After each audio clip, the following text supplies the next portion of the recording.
नमस्कार कृषि छात्रों, बहुत बहुत स्वागत है आप सभी का फसल डॉक्टर के यूट्यूब प्लेटफॉर्म पर। दोस्तों, मेरा नाम है अभिषेक शर्मा और आप देख रहे हैं फसल डॉक्टर। तो दोस्तों, आज की इस वीडियो में हम समझने वाले हैं वीड एंड इट्स क्लासिफिकेशन, मतलब खरपतवार और उसके जो है क्लासिफिकेशन के बारे में आज हम पढ़ने वाले हैं। दोस्तों, क्या होता है वीड, क्या क्या चीजें इसमें हम पढ़ेंगे, वो सब जो है आज इस स्लाइड में हम देखने वाले हैं। ठीक है दोस्तों, तो वीडियो शुरू करने से पहले इसे लाइक जरूर कर दें, वीडियो को, चैनल को सब्सक्राइब कर दें। ठीक है दोस्तों, ये चीजें जरूरी हैं और इसको अपने दोस्तों के साथ शेयर जरूर कर लें। ये क्या है, इम्पोर्टेंट फैक्टर है दोस्तों आपकी पढ़ाई के लिए। ठीक है, शिक्षकों का आशीर्वाद है। तो चलिए शुरू करते हैं। तो क्या होता है वीड, सबसे पहले उसको समझ लो। तो वीड को जो है हिंदी में कहते हैं खरपतवार। वीड को हिंदी में कहा जाता है अपना खरपतवार। खरपतवार कहा जाता है। खरपतवार को बेसिकली अवांछनीय प्लांट के नाम से भी जाना जाता है। अवांछनीय पौधे, अवांछनीय पौधे भी इन्हें कहा जाता है। ठीक है, और ये जो खरपतवार है, ये क्या होता है दोस्तों, बिना बोए ही उगते हैं। बिना बोए उगते हैं, उगते हैं। ठीक है, इनकी किसी भी प्रकार से कोई बुआई नहीं की जाती है। साथ में ये स्थान, नमी और पोषक तत्व के लिए लड़ाई करते हैं, यानी कंपटीशन करते हैं। किससे कंपटीशन करते हैं? ये करते हैं अपनी मेन क्रॉप से।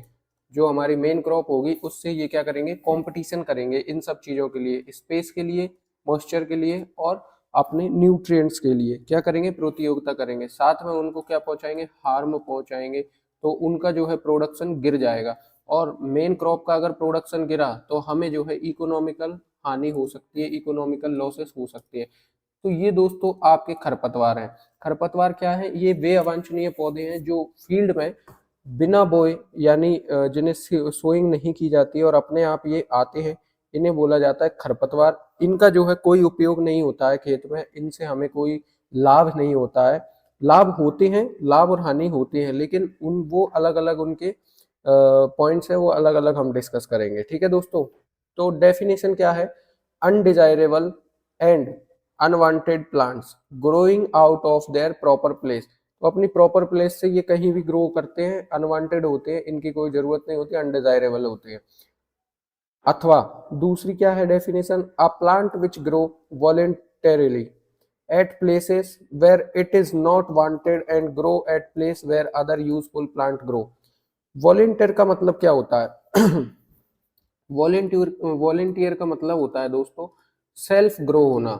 मतलब अपने आप जो है खुद को ग्रो कर लेना ही कहलाता है वॉलेंटियर। तो ये क्या करते हैं, किसी भी प्लेस पर जहां इनको नहीं होना चाहिए वहां ग्रो करते हैं और जो यूजफुल प्लांट होते हैं उनके साथ जो है क्या करते हैं, कंपटीशन करते हैं।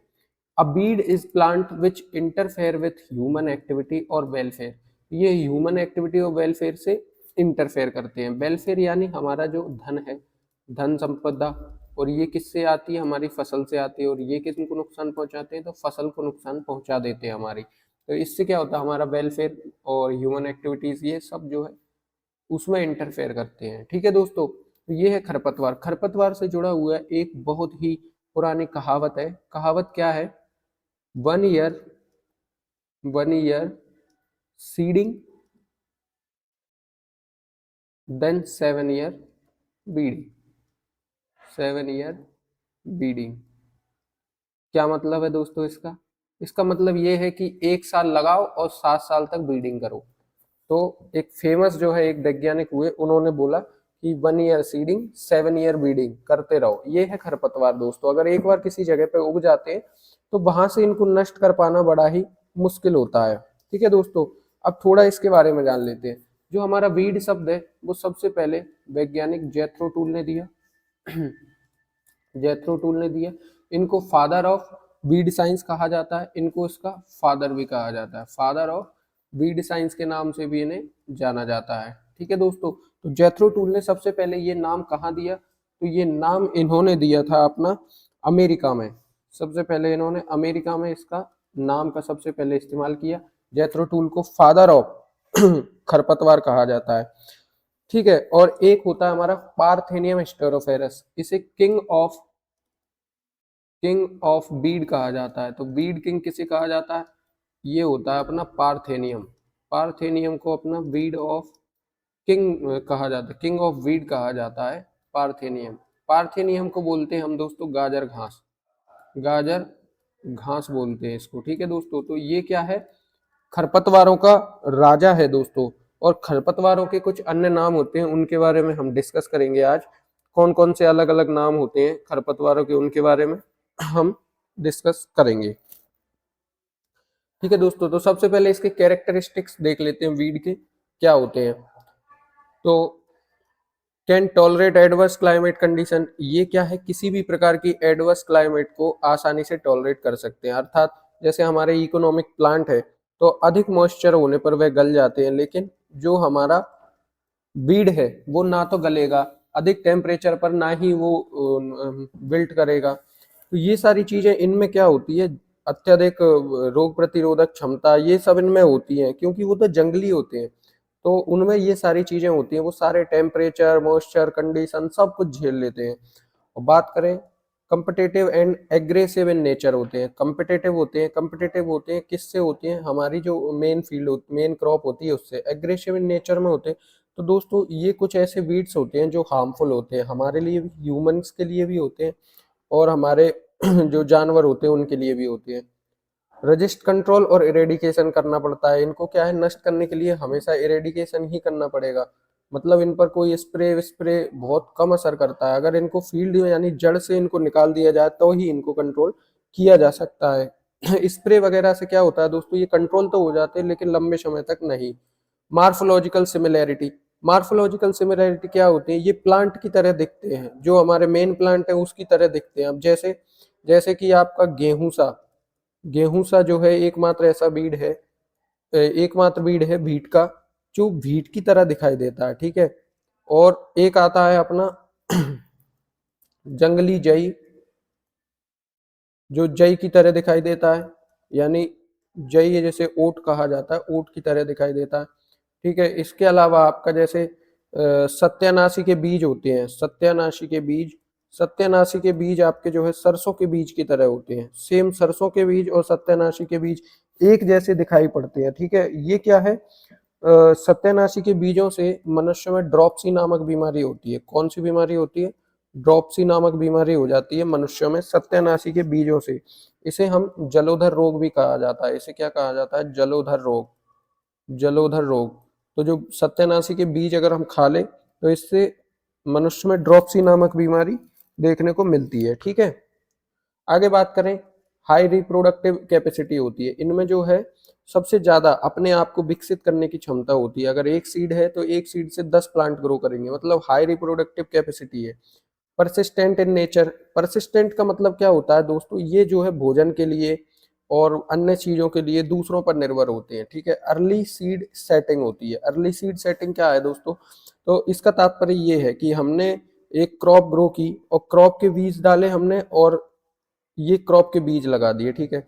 हमारी क्रॉप जो है 7 डे में ग्रो करने वाली है, मतलब जर्मिनेट करने वाली है, लेकिन 7 डेज से पहले ही आपका जो है बीड जो है ग्रो कर जाएगा और वो जर्मिनेट कर जाएगा, ठीक है। डीप रूट सिस्टम, हमारी जो प्लांट्स होती हैं, जो फील्ड क्रॉप्स होती हैं, उनकी जो क्या नाम है रूट होता है वो 5 to 7 सेंटीमीटर जाती है, जबकि इनकी जो है खरपतवारों की लगभग 20 फीट तक जाती है। 20 फीट तक जाती है आपकी जो घास होता है उसकी, मैं अभी आपको एग्जांपल सेट करूंगा उसका। Repeated germination in different phases में, तो इनमें क्या है? रिपीटेड जर्मिनेशन होता है, फर्स्ट जर्मिनेशन, सेकंड जर्मिनेशन, ये फेजेस होते हैं इनमें, ठीक है। Seed dormancy could be इनेट, induced और इनफोर्स्ड होती है। इनमें 3 प्रकार की सीड डोरमेंसी होती है, एक इनेट डोरमेंसी होती है, एक इंड्यूस्ड होती है और इनफोर्स्ड होती है। ये तीनों को हम समझेंगे। तो सीड डोरमेंसी क्या होती है? सबसे पहले वह समझ लीजिए। जब सीड को जो है फेवरेबल टेम्परेचर नहीं मिलता तो वो जो है डोरमेंट कंडीशन में चला जाता है, और जब उसको फेवरेबल टेम्परेचर मिल जाता है तो अपने आप को जो है वो जर्मिनेट कर लेता है। इसे ही सीड डोरमेंसी कहा जाता है। तो ये इसके कुछ इंपोर्टेंट पॉइंट्स है जो हमने समझे। अब जानते खरपतवारों से कितना लॉसेस हमें होता है फील्ड में, जो है खरपतवारों से कितना लॉस होता है। तो आपके बीड से जो है हमको लगभग 45% जो है लॉस होता है वीड से। और जो हमारे पेस्ट होते हैं, पेस्ट से लगभग 30% आपका लॉस होता है। वहीं अगर डिजीज की बात करें तो 20% आपके डिजीज से जो है 20%, वेट, डिजीज से आपके 20% तक लॉसेस देखने को मिलते हैं। और कुछ अन्य कारण हो सकते हैं। अन्य कारण में जैसे कि टेम्परेचर और इनके इफेक्ट से आपके 5% देखा जाता है। तो सबसे ज़्यादा जो लॉसेस हो रहे हैं हमारे फील्ड में, वो किसके द्वारा हो रहे हैं? बीड के द्वारा। वो कितने हैं? 45%। पेस्ट के द्वारा 30%। डिजीज के द्वारा 20%। लेकिन अदर और भी हैं, जैसे कि आपका टेम्परेचर हो गया, मॉइस्चर हो गया, ठीक है, ये फिजिकल कारण है। इनके कारण आपके जो है 5% लॉसेस देखने को मिलते हैं। अब बात करें जो खरपतवार होते हैं, इनके जो है बहुत बहुत मात्रा में बीज निकलते हैं। और अब तक जो है पूरे विश्व में लगभग 30,000 प्रकार के, 30,000 प्रकार के पौधे जो है खरपतवार की श्रेणी में रखे गए हैं। कितने श्रेणी में रखे गए हैं? 30,000 पौधे, जिनमें से लगभग 18,000 पौधों की जो है पहचान कर ली गई है। 18,000 पौधे जो है आइडेंटिफाइड हो गए हैं।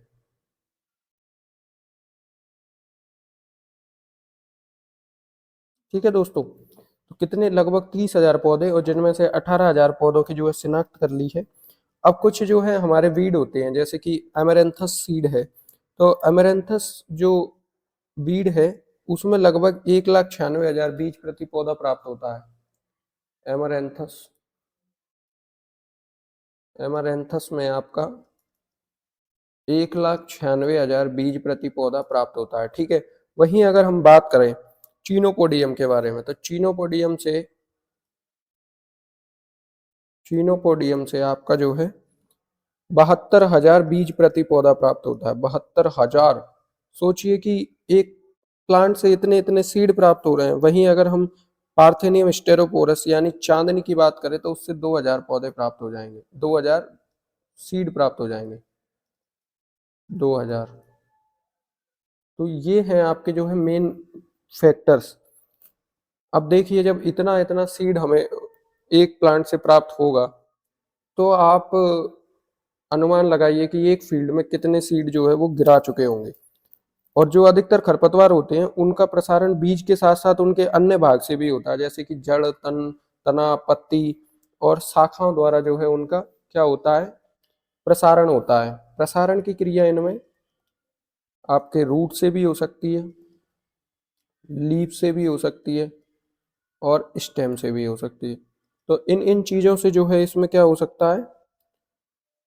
आपका प्रसारण हो सकता है। ठीक है दोस्तों। और इनकी गहराई, जड़ों जड़ों की गहराई बहुत गहरी होती हैं।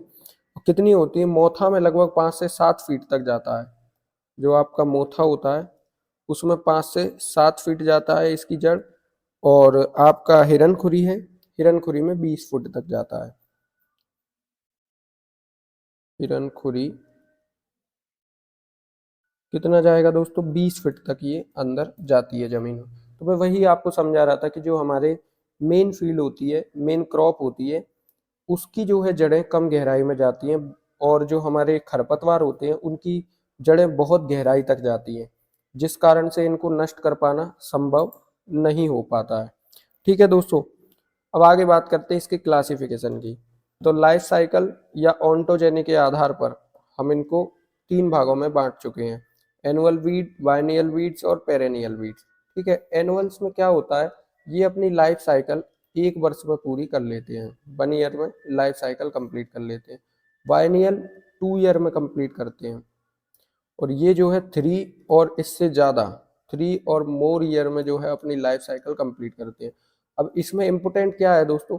इसमें जो है इम्पोर्टेंट है आपको इनके एग्जाम्पल। ठीक है। डिग्रा आर्वेंसिस और ई क्रशगली और सभी रवि, जो है रवि होते हैं, रवि के जितने भी आपके जो खरपतवार हैं वो सभी एनुअल्स में आते हैं, जैसे कि फेलरिस माइनर, गेहूंसा, चीनोपोडियम एल्बम, बथुआ। तो ये सब चीज़ें आपकी किस में देखने को मिलेंगी? आपको जो रबी की हैं क्रॉप्स, जो वीट क्रॉप्स हैं रबी की, वो सभी आपको जो है एनुअल वीड्स में दिखेंगी। ठीक है। बाइनियल्स में आता है आपका डेस्करेटा, और ये है आपका सिरसी मुवलगिरे। ठीक है, क्या तो नाम है इनके, इनके नाम ही इतने खतरनाक है कि कोई ले तो उनको सोचना पड़ेगा 2 बार नाम लेने में, इतने भयंकर भयंकर नाम रखे। ठीक है दोस्तों, तो आपको जो है एक एक दो दो एग्जाम्पल याद कर लेना है और इनको जो है अच्छे से पढ़ लेना है। और पेरेनियल बीड, इसमें आता है साइप्रस रोटंडस और सोरगम का हेल्पेंस, ये सब आते हैं इसमें। ठीक है, तो पेरेनियल वीड्स में आते हैं अधिकतर जो घास होते हैं, घास, जंगली घास, वो आते हैं आपके पेरेनियल वीड्स में। अब हैबिटेट के आधार पर रखे गए हैं, कुछ होते हैं अपलैंड और कुछ होते हैं एक्वाटिक बीड। अपलैंड क्या होते हैं दोस्तों, तो ये जो है मैदानी क्षेत्रों में, मैदानी क्षेत्रों में उगते हैं, मैदानी क्षेत्रों में जिनमें जो है बारिश अधिक नहीं होती है और नॉर्मल टेम्परेचर रहता है। ठीक है, और एक होते हैं एक्वाटिक बीड। एक्वाटिक बीड क्या होते हैं दोस्तों, ये सबमर्ज कंडीशन में रह सकते हैं, अर्थात जहाँ पानी का लेवल अच्छा खासा हो फिर भी वो उसमें ग्रो कर जाए तो वो हो जाएंगे आपके एक्वाटिक बीड। तो ये जो है अपलैंड वीड है, इसमें आपका कुछ उदाहरण है। तो इसके एग्जाम्पल दोस्तों आपको जो है देख कर लिखना पड़ेंगे, आप सर्च करके लिख लेना, यहाँ है नहीं है। एक्वाटिक बीड में अगर बात करें तो इसमें फ्लोटिंग एक्वाटिक आते हैं, इमरजेंट एक्वाटिक आते हैं। ठीक है, और ये जो है एक और बीड है जिसको ग्रोथ के हैबिटेट के आधार पर विभाजित किया गया है। तो इनको 3 प्रकार से विभाजित किया गया है। ठीक है दोस्तों, ये ग्रोथ वाला इसमें नहीं है आई थिंक, ये 2 ही है, बेस्ड ऑन हैबिटेट 2 है, अपलैंड और एक्वाटिक वीड, इसको करेक्ट कर लेना दोस्तों, है ना। और इसका एग्जांपल आप जो है नोट कर लेना बाहर से देख के। आगे बात करते हैं based on soil type, edaphic.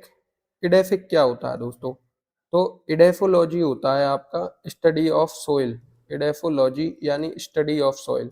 और जब भी आपको कहीं इडेफिक शब्द इस्तेमाल हो तो वहाँ सोइल की चर्चा होती है दोस्तों। ठीक है, तो based on soil type edaphic, edaphic कैसे होते हैं दोस्तों, तो bead of black cotton soil.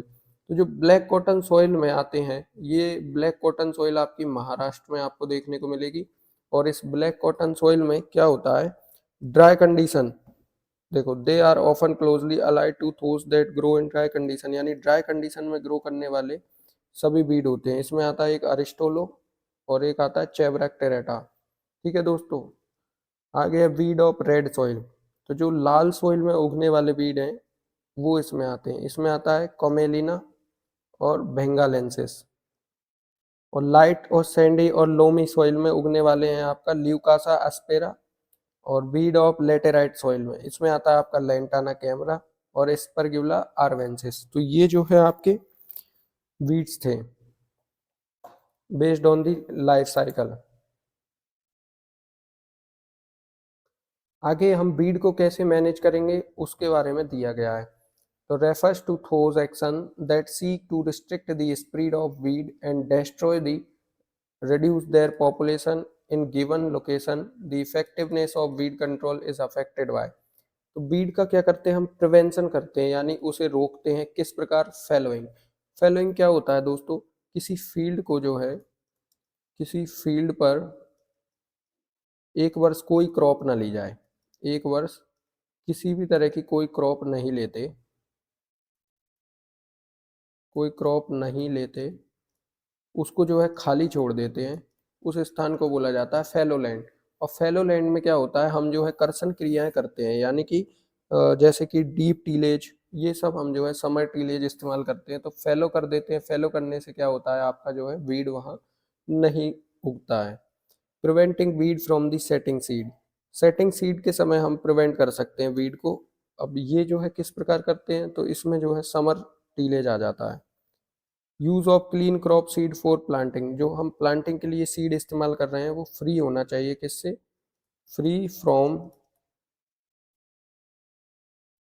Other seed, वो उसमें किसी अन्य क्रॉप के बीज नहीं होना चाहिए, खरपतवार के बीज नहीं होना चाहिए, वह प्रॉपर तरीके से क्लीन सीड होना चाहिए। Use of clean machinery, machinery भी हमें क्लीन यूज करना चाहिए। तो जो मशीनरी हम लोग यूज करते हैं उसमें किसी अन्य क्रॉप या वॉलंटियरी कोई सीड नहीं होना चाहिए। इस प्रकार से हमें क्लीन मशीनरी यूज करना चाहिए। Controlling the movement of live stock, live stock की मूवमेंट क्यों कंट्रोल करना चाहिए? तो दोस्तों उसका कारण ये है कि हमारा जो पशु होता है, पशु विभिन्न प्रकार के भोजन करता है और जब वह भोजन करने के बाद जुगाली करता है, जुगाली करने के बाद उसके पेट से होते हुए रेक्टम से बाहर आता है क्या? गोबर, रेक्टम से गोबर आता है और उस गोबर में जो है, जो वह खाता है वो बीज जो है जर्मिनेशन अवस्था में होते हैं, तो उस समय जो है अगर वह खेत में रहेंगे तो वो गोबर में जो बीज होंगे वो जर्मिनेट कर जाएंगे दोस्तों, क्योंकि उनको फेवरेबल टेम्परेचर तो इसके पेट में ही मिल गया। अब सीधा जो है वो मिट्टी में जाकर क्या करेंगे? जर्मिनेट करेंगे। और उस समय वो गोबर जो है ना तो खाद का इस्तेमाल होता है उसका, क्यों? क्योंकि वो डिकम्पोज्ड नहीं है। जब वह डिकम्पोज्ड हो जाएगा तब वह खाद बनेगा। तो पशुओं के फील्ड में रहने से जरूरी नहीं है कि खाद बन जाएगा, घूमने से नहीं, आपको नुकसान हो जाएगा, क्योंकि पशु बहुत कुछ खाते हैं और कुछ ऐसे बीज जो उन्होंने खाए हैं, लगभग खरपतवार वो बहुत ज्यादा खाते हैं और खरपतवारों के बीजों को वो कहाँ छोड़ेंगे? फील्ड में छोड़ेंगे, तो इससे होगा हमारा नुकसान। क्वारंटाइन लॉ सर्विस, तो कुछ क्वारंटाइन लॉ होते हैं। क्वारंटाइन क्या होता है दोस्तों? विदेश से जब कोई वस्तु आती है तो उसका जो है पूरा निरीक्षण किया जाता है, कहाँ? क्वारंटाइन किया जाता है उसको। और ये निरीक्षण लगभग 15 दिन का भी हो सकता है और 45 दिन का हो सकता है, ठीक है दोस्तों। तो जैसे हमारे देश में कोरोना आया, उस समय आप लोगों को क्वारंटाइन किया गया, आइसोलेट किया, आइसोलेशन में रखा गया। ये सब चीज़ें जो है बहुत समय से चली आ रही हैं, लेकिन हमें जो है अब पता चला। क्यों पता चला? क्योंकि पहले हमने इस पे गौर नहीं किया। क्वारंटाइन लॉ क्यों लाया गया दोस्तों? तो वो इसलिए लाया गया कि हमारे देश में गेहूं के साथ बहुत से बीज जो है आ गए थे खरपतवारों के, तो उनके कारण जो है इन चीज को लागू किया गया कि जब कोई विदेश से चीज आए तो उसमें जो है किसी अन्य खरपतवार या कोई वैसी चीज के बीज नहीं आने चाहिए। इससे क्या हमारा नुकसान होता है दोस्तों? आज देखिए हमारे देश में कुछ ऐसे खरपतवार हैं जो विदेशों से आए थे और वर्तमान में वो इतने अधिक जो है बढ़ चुके हैं कि नष्ट भी नहीं हो रहे हैं, ठीक है दोस्तों। अब बीड का इरेडिकेशन क्या होता है? Eradication, this involve the complete removal of all weed and their propagules from the habitat, तो जहां वह उगते हैं उस जगह से उनको कंप्लीटली इरेडिकेट किया जाए। जैसे मैंने आपको बताया कि इरेडिकेशन से संबंधित है आपका कि उसको जड़ से उखाड़ देना, जड़ से किसी चीज को उखाड़ देना, ये क्या कहलाएगा? इरेडिकेशन कहलाएगा। इसमें क्या होगा दोस्तों? Other weed control method are ineffective, इसका इस्तेमाल हम कब करेंगे? जब अदर जो बीड इफेक्ट हो, जो बीड कंट्रोल की मेथड है वो इफेक्टिव नहीं होंगी, तब इसका इस्तेमाल हम करेंगे। दूसरा क्या है? Beed have many worried seed that can not be control by conventional practices, तो जो हमारी कन्वेंशनल प्रैक्टिसेस हैं, जो हमारी प्राचीन विधियां हैं, उनसे जो है बीड आसानी से कंट्रोल्ड नहीं होते, तब हमें रेडिकेशन करना पड़ता है। The infested field is small, अगर जो इन्फेस्टेड फील्ड है अगर वह बहुत छोटी है तब हम एरेडिकेशन करेंगे। क्यों? क्योंकि दोस्तों अगर हाथ से हर एक पौधे को निकालने बैठे और अगर फील्ड आपका बड़ा है तो आप तो जो है परेशान हो जाओगे। इसीलिए आपको जो एरेडिकेशन का प्रोग्राम कहाँ करना चाहिए? छोटे फील्ड पर, छोटे फील्ड पर करना चाहिए, ठीक है दोस्तों। और benefit from eradication outweigh those of the alternate method for cropping with weeds, तो वीड जो क्रॉपिंग है, क्रॉपिंग मेथड में हम जो है कई सारे मशीनरी का इस्तेमाल करते हैं, उनके थ्रू भी हम इरेडिकेट इसको कर सकते हैं। आगे चलते हैं मेथड ऑफ वीड कंट्रोल। तो वीड कंट्रोल की मेथड्स क्या क्या हैं? इसमें हम पढ़ेंगे फिजिकल, केमिकल, बायोलॉजिकल और कल्चरल मेथड, ठीक है। इनके बारे में थोड़ा थोड़ा मैं आपको समझा दूंगा तो ये आपको समझ आ जाएंगे। इसमें आपका पहले टीलेज ऑपरेशन, टीलेज में क्या करते हैं दोस्तों? हम डीप टीलेज करते हैं। डीप टीलेज क्या होती है? ये दोस्तों समर में की जाती है।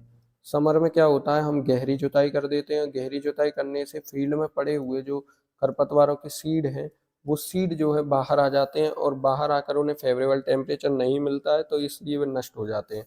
तो एक तो आपका हो जाएगा टीलेज ऑपरेशन। दूसरा, अगर खरपतवार आ गया खेत में तो हाथ से उखाड़ देंगे हम, हाथ से उखाड़ देंगे तो इसे बोलेंगे हैंड पुलिंग। हैंड होइंग, तो होय होता है हमारा, होय को हम चला सकते हैं। और कुछ हमारे कुदाली होते हैं, कुदाली, कुदाली, फावड़ा, खुरपी,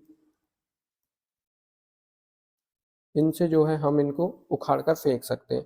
इंटरकल्चर ऑपरेशन, इंटरकल्चर ऑपरेशन कब किया जाता है दोस्तों, जब मेन फील्ड में जो है मेन क्रॉप लगी हो और साथ में जो है खरपतवार भी हो, तब हम इंटरकल्चर ऑपरेशन करते हैं। इंटरकल्चर ऑपरेशन जो है हाथ से भी करे जाते हैं, और कुछ जो है मशीनरीज होती हैं, जैसे होए है अपना, कुदाली है, फावड़ा, खुरपी, ये सब होता है। फ्लूडिंग, फ्लूडिंग इज द बेस्ट टेक्निक। पर ये क्या है, फ्लूडिंग करने से क्या होता है, प्लांट्स को जो है आवश्यक चीज़ें नहीं मिल पाती हैं, केवल वाटर मिलता है, इसलिए जो है फ्लूडिंग भी इम्पोर्टेंट होता है। लेकिन फ्लूडिंग जो है मेन क्रॉप के साथ नहीं कर सकते हम। फ्लेमिंग, आग के द्वारा भी हम जो है जलाकर नष्ट कर सकते हैं, ठीक है। मूविंग कर सकते हैं उनका, उनको उनको जो है फील्ड में दफनाना या अलग करना, ये सब मूविंग कहलाता है, ठीक है दोस्तों। आगे हमारी कल्चरल मेथड, इनको ही बोला जाता है कन्वेंशनल मेथड। इसमें हम क्रॉप रोटेशन यूज करेंगे। क्रॉप रोटेशन से क्या होगा दोस्तों, तो जो खरपतवार है किसी एक क्रॉप से अपना न्यूट्रिशन लेते हैं या बार बार उसी क्रॉप के आने पर उगते हैं, तो क्रॉप रोटेशन से ये होगा कि एक साल आपने वह क्रॉप ली, नेक्स्ट ईयर आप दूसरी क्रॉप ले लेंगे, तो वो उसकी जो सीड है जो उस पर्टिकुलर फील्ड में तब आते हैं जब उस मेन क्रॉप को उगाया जाता है, तो उससे वह न्यूट्रिशन लेते हैं। लेकिन अगर हम उसको अगली साल नहीं उगाएंगे तो वे जो है निश्चित ही रेगुलेट हो जाएंगे, ठीक है दोस्तों। डेट ऑफ सोइंग, तो सोइंग को आगे पीछे करने से भी हमारे जो है खरपतवारों का नियंत्रण कर सकते हैं। वो कैसे कर सकते हैं, मानिए कि एक प्लांट लिया हमारा, जो मेन फील्ड में जो प्लांट है मेन क्रॉप का, तो जो मेन क्रॉप है उसे हम जुलाई में लेने वाले थे, ठीक है। लेकिन हमने उसको जून में ही सोइंग कर दी। तो जुलाई में जो है क्या था कि जुलाई, जब जुलाई महीना आता तो उस समय जो है क्लाइमेट और मॉइस्चर कंडीशन ऐसी होती कि उस पर्टिकुलर जो बीड उगने वाला था उसके लिए वे आवश्यक थे। उस समय जो है हम सिंचाई करते तो वो ग्रो कर जाता, लेकिन हमने तो ये क्रॉप जून में ले ली, तो इससे क्या है, हमने उसको मैनिपुलेट कर दिया, ठीक है दोस्तों। प्लांट की डेंसिटी, अधिक प्लांट का घनत्व भी जो है इसको रोक सकता है। प्लांटिंग पैटर्न, तो बोने की जो विधि होती है, प्लांटिंग को किस पैटर्न में आप बो रहे हैं। मेथड ऑफ फर्टिलाइजर एप्लीकेशन, किस विधि से फर्टिलाइजर आप दे रहे हैं। Selection of quick growing variety, ऐसी वेराइटी जो जल्दी उग जाती हैं और जल्दी उगकर जल्दी प्रोडक्शन देती हैं, तो जो है खरपतवारों की उस गति से हम जो है लड़ जाते हैं और अपना ग्रो जो प्रोडक्शन है हम ले लेते हैं, ठीक है। डेव सिस्टम होता है हमारा। मल्चिंग होती है, मल्चिंग तो आप लोगों ने देखी होगी, ये थिन फिल्म होती है, ब्लैक फिल्म होती है, ठीक है। और ये सोइल में ऊपर होती है। पहले हम जो है एक स्ट्रक्चर तैयार करते हैं उसके लिए, इस प्रकार का, ये जो है मिट्टी में बनाया जाता है इस प्रकार का स्ट्रक्चर। ये इस प्रकार के बंड्स बनाए जाते हैं और फिर इस पर जो है थिन फिल्म्स लगाई जाती हैं और फिर उसमें गड्ढे होते हैं और उससे प्लांट ग्रो करता है, ठीक है दोस्तों। तो बाकी जगह में क्या है, टेम्परेचर अधिक हो जाता है, इसके कारण आपके खरपतवार मर जाते हैं। इरिगेशन मैनेजमेंट और सॉइल सोलराइजेशन, तो ये भी एक सोलराइजेशन विधि है जिसमें धूप में जो है मिट्टी में पड़े हुए जितने भी खरपतवार हैं उनको नष्ट कर दिया जाता है। नेक्स्ट है आपका chemical method. Studies of herbicide chemical weed control. The use of chemical weed control started with inorganic copper salt. तो जो है आपका केमिकल मेथड कहाँ से शुरू हुआ, इनऑर्गेनिक कॉपर साल्ट से। सबसे पहले इसका इस्तेमाल हुआ कॉपर साल्ट का, सबसे पहले, ठीक है। तो इसका जो है फॉर्मूला है CuSO4 for broad leaf weed control in cereals in Europe में। सबसे पहले किसका हुआ, तो चौड़ी पत्ती खरपतवार के लिए हमने इसका इस्तेमाल किया। चौड़ी पत्ती खरपतवार के लिए इसका इस्तेमाल किया, कहाँ, यूरोप में किया दोस्तों, ठीक है, यूरोप में। और other inorganic salt that were tested between 1900 से 1930 में इंक्लूड नाइट्रेट एंड बोरेट्स का हमने इस्तेमाल किया। 1912 में sulphuric acid H2SO4 was used for selective weed control in onion and cereals. Cereals और ओनियंस में हमने जो है सिलेक्टिव वीड कंट्रोल टेस्ट किया, कब, 1912 में, ठीक है। In 1932 the first organic herbicide dinitro orthocresol was introduce किया गया, ठीक है दोस्तों। बायोलॉजिकल मेथड में हम इंसेक्ट्स का, प्लांट पैथोजन का, कार्फिश का और कम्पिटिटिव प्लांट्स का इस्तेमाल करते हैं। क्या होता है बायोलॉजिकल मेथड, तो दोस्तों इसमें क्या है, हम प्रीडेटर्स और पैरासाइट्स का इस्तेमाल करते हैं, क्या होते हैं प्रीडेटर और पैरासाइट। तो दोस्तों इंसेक्ट में कोई ऐसा इंसेक्ट जो किसी पर्टिकुलर बीड प्लांट को खाता है, तो उसकी जो है हम मास मल्टीप्लिकेशन करते हैं, उसका मास मल्टीप्लिकेशन करते हैं और उसको जो है फील्ड में हम जो है रिलीज करते हैं। जब रिलीज कर देते हैं तो वह क्या करेगा, उस पर्टिकुलर प्लांट को खाएगा जो कि वीड होगा, तो इस प्रकार उसको नष्ट कर देंगे। प्लांट पैथोजन ये है बीमारियां। तो ऐसी बीमारियां जो केवल और केवल खरपतवार में लगती हैं उनको ग्रो करेंगे और उसका बम्बार्डिंग करवा देंगे किसमें, फसलों में। कार्प फेस मेथड होती है, कम्पिटेटिव प्लांट्स आते हैं, ये सब जो है बायोलॉजिकल मेथड्स में हम लोग इस्तेमाल करते हैं। ठीक है दोस्तों, आगे चलते हैं। अब मैं आपको थोड़े से इसके कुछ बेनिफिशियल बता देता हूँ और कुछ इसके हार्मफुल इफेक्ट बता देता हूँ।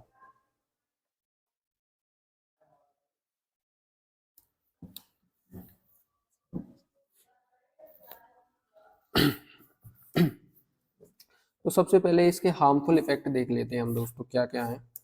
तो इसके हार्मफुल इफेक्ट हैं अपने, हार्मफुल इफेक्ट क्या है, तो इसमें हम सबसे पहला देखेंगे अपना, एक तो ये क्या करेगा दोस्तों, नमी पर प्रभाव डालेंगे, किस पर, मॉइस्चर कंटेंट पर प्रभाव डालेंगे, मॉइस्चर पर प्रभाव डालेंगे। और दूसरा डालेंगे ये पोषक तत्वों पर प्रभाव, दूसरा न्यूट्रिएंट पर प्रभाव डालेंगे।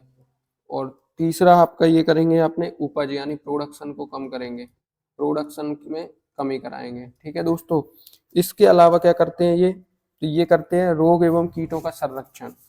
तो कुछ ऐसे रोग होते हैं, कुछ कीट होते हैं, उनका जो है क्या करते हैं, कन्वर्जेशन करते हैं। ठीक है दोस्तों, पेस्ट एंड डिजीज का संरक्षण करते हैं। तो ये दोस्तों संरक्षण करते हैं किनका, पेस्ट एंड डिजीज का संरक्षण करते हैं। इसके अलावा ये फसलों पर कुछ नेगेटिव इफेक्ट डालते हैं, negative effect on crop, negative effect डालते हैं किस पर, ये फसलों पर।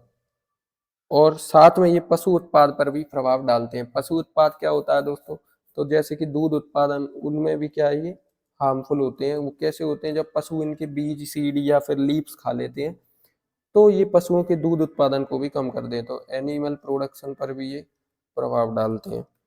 ठीक है, तो ये इसके जो है हार्मफुल इफेक्ट हैं दोस्तों, इनको आपको समझ लेना है। मॉइस्चर में प्रभाव डालेंगे, न्यूट्रिएंट को कम कर देंगे, प्रोडक्शन कम कर देंगे, पेस्ट और डिजीज का संरक्षण करते हैं, यानी इसका जो है वो उनको जो है रुकने के लिए स्थान देते हैं, नेगेटिव इफेक्ट डालते हैं और एनिमल के प्रोडक्शन में भी प्रभावित ये लोग करेंगे। अब जो है नेक्स्ट है अपना, इसके बेनिफिशियल इफेक्ट क्या होते हैं, बेनिफिशियल।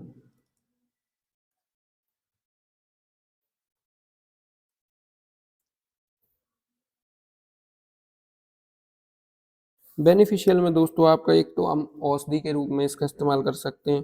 ठीक है, पहली बात तो ये जो इसमें लेग्यूमिनस होते हैं, लेग्यूमिनस जो खरपतवार होते हैं, वो आपके जो है 1.5 टू 6% तक नाइट्रोजन का स्थिरीकरण करते हैं, किसमें, सोइल में करते हैं। तो ये तो इसका फर्स्ट हो गया। देन सेकंड अगर बात करें तो औषधि के रूप में हम इनका इस्तेमाल कर सकते हैं। औषधि के रूप में कैसे, तो आपका ल्यूकस अस्पेरा, ल्यूकस अस्पेरा, इससे जो है आपकी सांप से काटने की औषधि बनाई जाती है। सांप से काटने वाली, जो सांप काट लेता है उसके बाद हम जो इस्तेमाल करते हैं, तो सांप के काटने पर जो औषधि लगाते हैं, सांप के काटने पर औषधि बनाते हैं, वो बनाते हैं ल्यूकस अस्पेरा की। ठीक है दोस्तों,